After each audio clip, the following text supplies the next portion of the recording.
सुन रहे हैं डीजे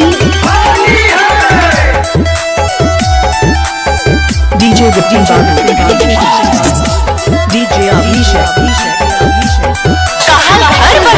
रिकॉर्डिंग स्टूडियो नवादा।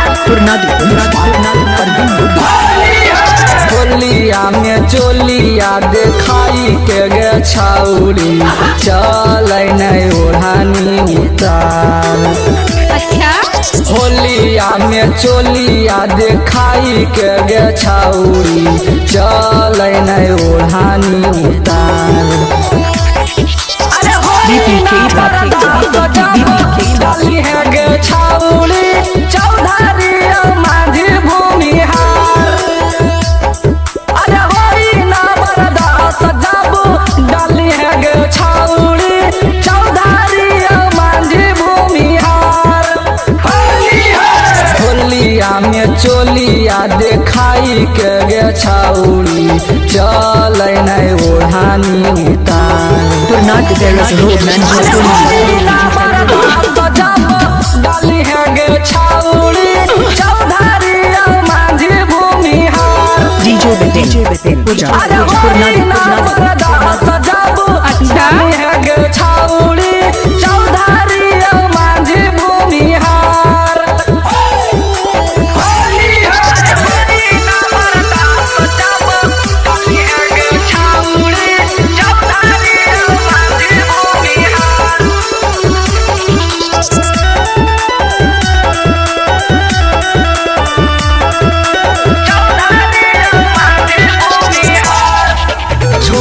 जाई तोहारो या दतिया गे छाउरी चल ओढ़ानी उतार। छूट जाई तोहारो या दतिया गे छाउरी चल ओढ़ानी उतार। डाली है गे छाउरी चौधारी माझी भूमिहार। डाली है गे छाउरी चौधारी माझी भूमिहार। छूट जाई तोहारो या दतिया गे छाउरी चल ओढ़ानी उतार। अरे होई ना बरदास जाबू डाली है गे छाउरी चौधारी माझी भूमिहार। अरे होई ना बरदास जाबू डाली है गे छाउरी चौधारी माझी भूमिहार। अरे होई ना बरदास जाबू डाली है गे छाउरी चौधारी माझी भूमिहार।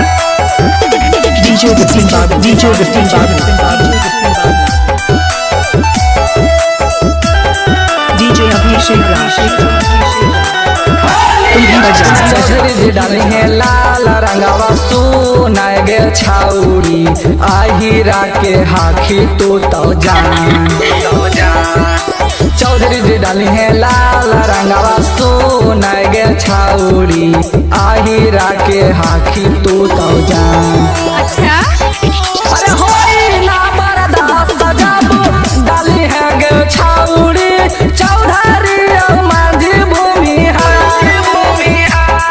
अरे होई ना बरदास जाबू डाली है गे छाउरी चौधारी माझी भूमिहार। चौधरी जी डाली है लाल रंगवा सोना गे छाउरी आहिरा के हाखी तो जान। अरे होई ना बरदास जाबू डाली है गे छाउरी चौधारी माझी भूमिहार। अरे होई ना बरदास जाबू डाली है गे छाउरी चौधारी माझी मिक्सिंग के लिए भूमिहार। संपर्क करें 7370818522।